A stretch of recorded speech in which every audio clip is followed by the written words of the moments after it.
काढलाय तुझा बोम सोडू का? आजच्या बैठकीत काही निष्पन्न झालेलं नाही. असं जरी ते म्हणत असते तरी आमच्या दृष्टीने मीटिंग सकारात्मक थोडंसं पुढे सरकलो, कारण का 48 जागांबद्दल आमचा निकाल झालेला. राष्ट्रवादी काँग्रेस आणि शिवसेना यांचा 48 जागांबद्दलचा निकाल झालेला आहे, म्हणजे त्याच्यामध्ये फार अंतर राहिलेलं नाही. आता प्रश्न असा आहे की सोडायचं झालं वंचितसाठी तर ते कोणी सोडायचं, काय सोडायचं याच्यासाठी आम्ही त्यांच्याकडनं प्रस्ताव मागवलेला आहे आणि त्यांचं म्हणणं आहे की मी 9 तारखेला प्रस्ताव देईन आणि आम्ही आमचा अपेक्षा भंग होणार नाही अशी आशा आम्हाला वाटते. आणि परत तुम्हाला सांगतोय की ते संविधान वाचवण्यासाठी पुढे आलं पाहिजे असं म्हणतायत. आम्ही पण तेच म्हणतोय की संविधान वाचवावंच नाही. ते म्हणतात या देशाची लोकशाही धोक्यात आहे. आमचंही तेच म्हणणं या देशाची लोकशाही धोक्यात आहे. ते म्हणतात हुकुमशाहीकडे देश चाललाय, आमचंही तेच म्हणणं आहे हुकुमशाहीकडे देश चाललाय. त्यामुळे दोघांचे गोलपोस्ट एक आहेत. एखाद 2 सीटा इथे तिथे, पण आपला शत्रू कॉमन आहे, आपला वैचारिक शत्रू कॉमन आहे असं म्हटल्यावरती आपण एकत्र आलं पाहिजे असं त्यांचंही मत असेल आणि आमचं तर मत आहेच. आपण आंबेडकरांना बाजूला करून निवडणूक लढवू नये या विचाराचे आमचे सगळे महाराष्ट्रातले कार्यकर्ते, कारण का शेवटी दलित, शोषित, अल्पसंख्याक या सगळ्यांचा प्रश्न आहे. प्रश्न महाराष्ट्राच्या अस्तित्वाचा आहे, कारण महाराष्ट्राला सर्वात जास्त इजा झाली आहे. ज्या पद्धतीने केंद्राचा वापर करून सरकार पाडण्यात आलं, ज्या पद्धतीने केंद्राचा वापर करून पक्ष फोडण्यात आले, त्यामुळे सर्वात मोठी इजा ही महाराष्ट्राच्या वत्वाला हवी.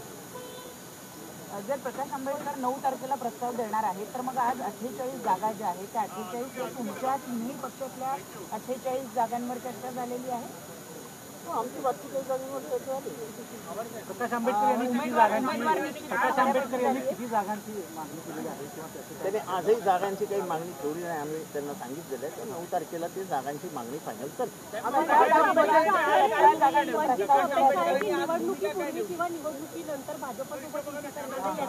मला आता सर्व शांत बसा. मला एक अतिशय साधी गोष्ट सांगतो.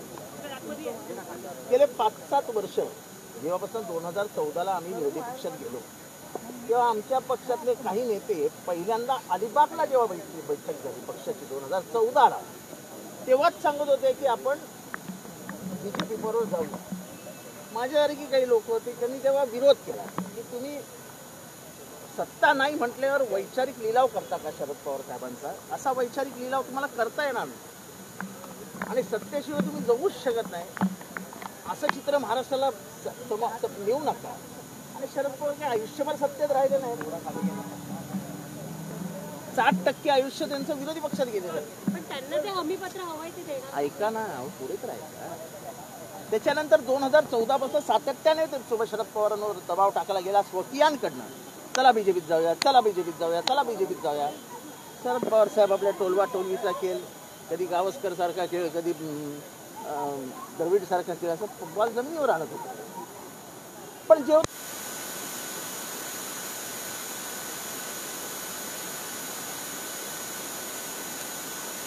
माणसाने स्वतःचं घर फुटताना बघितलं, ज्या घराचा पूर्ण ताबा त्यांच्याकडे होता ते घर असं फुटताना बघितलं, अश्रू वाहताना बघितले, त्यांनी स्वतःचा निर्णय नाही बदलला. मी जातीयवादी पक्षांबरोबर जाणार नाही हा त्यांनी त्यांचा निर्णय कायम ठेवला. त्यापेक्षा त्यांच्या भूमिकेचं अजून काय त्यांनी लिहून द्यायचं? महाराष्ट्राचा इतिहास लिहिला गेला त्यांच्या नावावर की स्वतःचं घर फुटतानाही बघून त्या माणसाने आपले विचार सोडले नाहीत.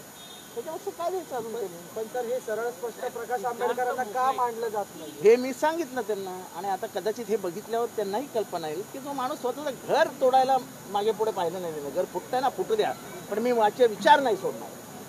17 जागांचा प्रस्ताव दिलेला आहे का महाविकास आघाडी? बैठक काही फार चांगली झाली नाही, ठोस काही ठरलं नाही. जागा वाटपाबाबत स्पष्टता आणावी असं ते म्हणतात. मी आघाडीसोबत आम्ही आहोत पण आघाडी आमच्यासोबत आहेत का? आघाडी मी आघाडीच्या वतीनेच बोलतोय. मी पहिल्या दिवसापासून बोलतोय इथल्या दलितांसाठी, इथल्या शोषितांसाठी, इथल्या अल्पसंख्याकांसाठी, इथल्या इतर मागासवर्गीयांसाठी संविधान ही फार गरजेची आणि महत्त्वपूर्ण गोष्ट आहे. ती या देशात धक्का लावला गेला तर मात्र परत एकदा इथला जो शोषित आहे, दुर्लक्षित आहे, इथला जो आदिवासी आहे, इथला जो दलित आहे, इथला जो इतर मागासवर्गीय आहे आणि जो 85% समाज आहे, हा परत एकदा वरवंट्याखाली आहे. आणि त्याला वाचवायचं असेल तर समविचारी पक्षांनी एकत्र राहणं गरजेचं आहे, ही आमची भूमिका आहे. आणि त्या भूमिकेपासून आम्ही तसूभरी लांब जाणार नाही. तुम्हाला असं वाटतंय का प्रकाश आंबेडकर तुमच्याबरोबर यायला इच्छुक आहेत? कारण का ज्या पद्धतीने बघा त्यांची मागे का लागलाय प्रकाश आंबेडकर सोबत यायला पाहिजे? कारण का आमचा मोठा दृष्टिकोन आहे. पण ते असं आहे की आमचा अपमान झाला तरी आम्ही चालेल. राजकारणामध्ये अपमान सन्मान मान सन्मान हा काही नसतो. It is in the interest of Maharashtra and it is in the interest of India. माझा मान, माझा सन्मान, माझा इगो काही किंमत नाही हो. शेवटी देश जगला, महाराष्ट्र जगला तर मी जगीन ना. मराठी अस्मिता कधी जिवंत राहील? जेव्हा महाराष्ट्र दिल्लीवरती थोडासा दबाव टाकेल. आज दिल्ली महाराष्ट्राला लुटून खाते. हे थांबायचं असेल तर आपण सगळ्यांनी एकत्र येणं ही काळाची गरज आहे. भाजपसोबत कोणीही जाऊ नये, मान्य नाही हे वंचितला, असं वारंवार प्रकाश आंबेडकरांना सांगायची वेळ काय येते? नाही आता त्यांना का वेळ ते मला माहीत नाही. पण मी तुम्हाला उदाहरणासहित सांगितलं की ज्या माणसाने आपलं घर फुटायला आणि ते थांबवायला नाकार दिला एकाच कारणासाठी की मी जातीयवादी पक्षांबरोबर येणारच नाही, त्यांचं घर फुटलं. अजून त्या माणसाने काय पुरावा द्यायचा महाराष्ट्राला, देशाला? देशात असा एकही माणूस नाही नेता की ज्यांनी आपलं घर पणावर लावलं पण विचार सोडला नाही. असं सांगा मला एखादी.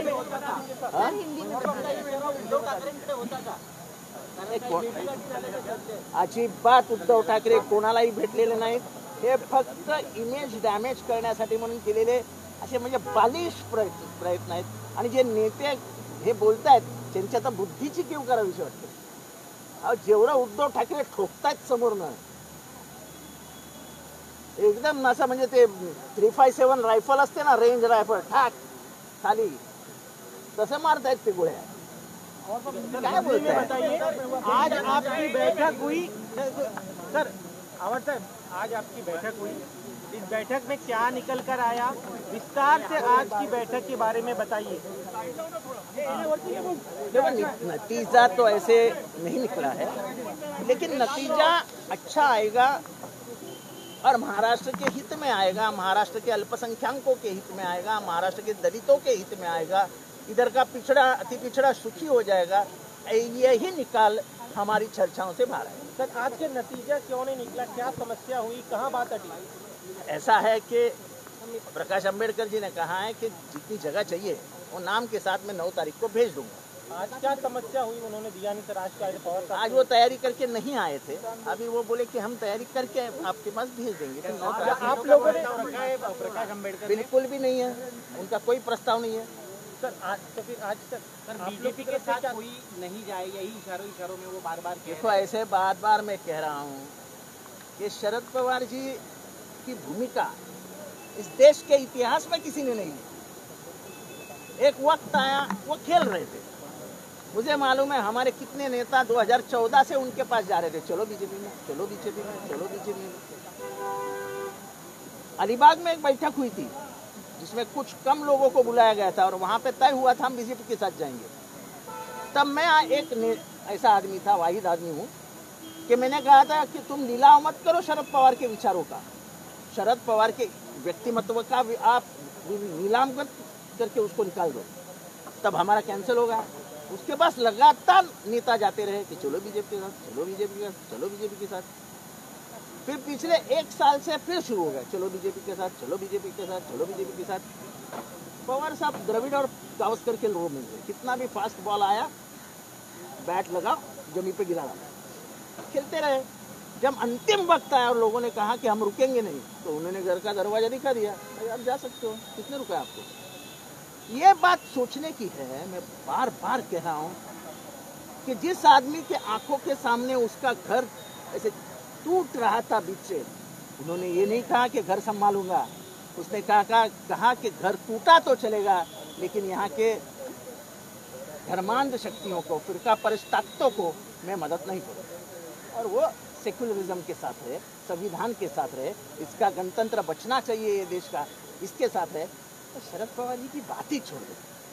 पिछले 75 सालों में संविधान स्थापन होने के बाद मुझे नहीं लगता इस देश में किसी राज्य में ऐसा नेता पैदा हो जिसने घर टूटता हुआ देखा लेकिन अपने विचारों से कॉम्प्रोमाइज नहीं किया। ठाकरे पर था क्या? बिल्कुल नहीं, गलत है।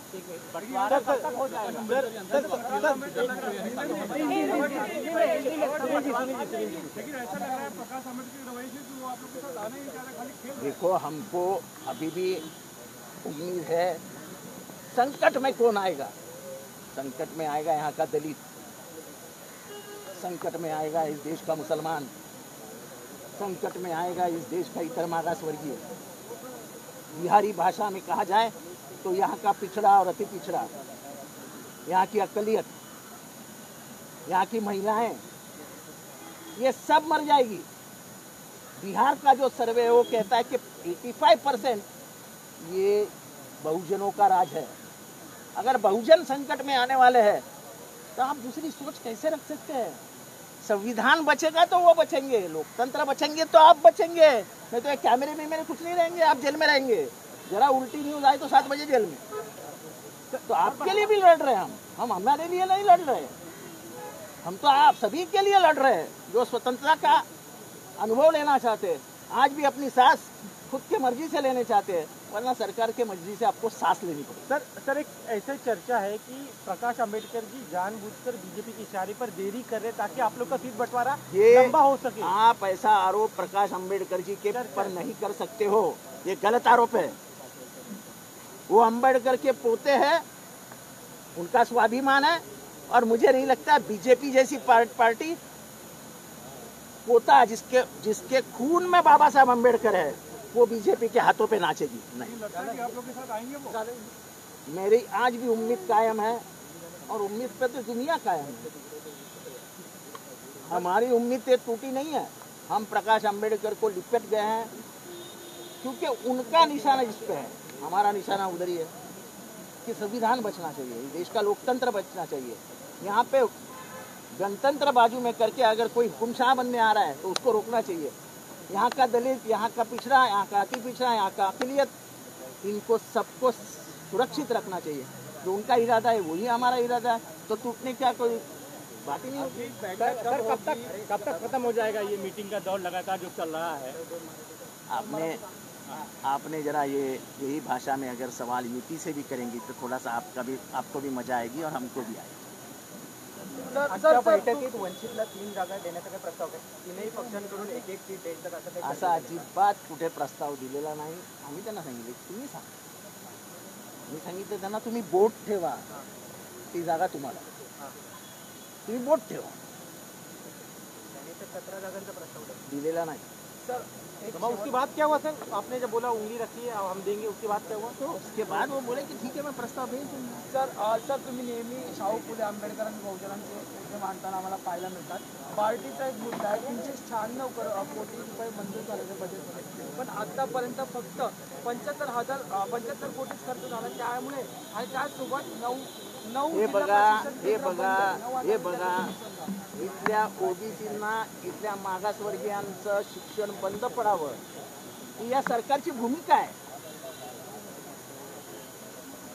ओबीसींना काही मिळू नये, इथल्या मागासवर्गीयांना काही मिळू नये, इथल्या इतर मागासवर्गीयांना काही मिळू नये, इथल्या अल्पसंख्याकांना काही मिळू नये, ही या सरकारची भूमिका आहे, ही जातीयवादी भूमिका आहे।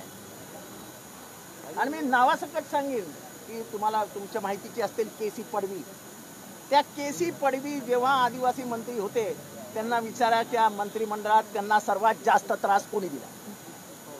नाव घेऊन बोलतोय, चला। ज्यांच्या मनामध्ये जातीवाद फिट बसलाय अशी माणसं जेव्हा एकत्र येतात ना तेव्हा महाराष्ट्राला दुसरी काही अपेक्षा नसते त्यांच्याकडे। तर यंदाच्या लोकसभेच्या निवडणुका जातीवर त्यासाठी सुद्धा जाहीर केलं जात नाहीये, संभाव्य उमेदवार जाहीर होतील आणि त्यांच्या मागे ईडी सीबीआय लावलं जाईल या भीतीनं महाविकास आता तुम्ही सगळं आमच्याच तोंडातनं का वधवून घेताय? म्हणजे मी अडचणीत यावं असं तुमची इच्छा आहे काय? सर मणिपूर घटनेवरून पंतप्रधान मोदी शांत होते, मात्र बंगालमधील संदेशाखालीवरून गेले काही दिवस ते सातत्याने अरे हो ते बोलू द्या ना, पण मणिपूरमध्ये जे उघड्यावरती बलात्कार झाले त्याच्याबद्दल कधी बोलले का? महिलांना नग्न करण्यात आलं त्याच्याबद्दल बोलले का? मणिपूरमध्ये 2 समाजामध्ये जी तेढ झाली, जाळपोळ झाली, त्याच्याबद्दल कधी बोलले का? उभ्या देशाला संपूर्ण जगासमोर विवस्त्र व्हावं लागलं तेव्हा ते काही बोलले का? सिलेक्टिव्ह बोलू शकत नाही तुम्ही या देशाचे पंतप्रधान आहात. जेवढी जबाबदारी आज तुम्ही त्या घटनेची घेतात तेवढीच तुम्हाला मणिपूरची घ्यावी लागेल. आणि मणिपूर हा आंतरराष्ट्रीय विषय झाला. तुम्ही महिलांना नग्न परेड काढली त्यांची आणि त्यांच्यावर एक वाक्य नाही बोललात. अरे एका महिलेची नग्न परेड काढणं, विचार करा की आपली आई आहे, आपली बहीण आहे, आपल्याला काहीच वाटत नाही? अशा मुरदाड हृदयाचे राज्यकर्ते कसे असू शकतात की आई बहिणीची नग्न धिंड निघते आणि आपण शांत बसलो आहोत राजकारणासाठी? बरोबर नाही. थँक्यू.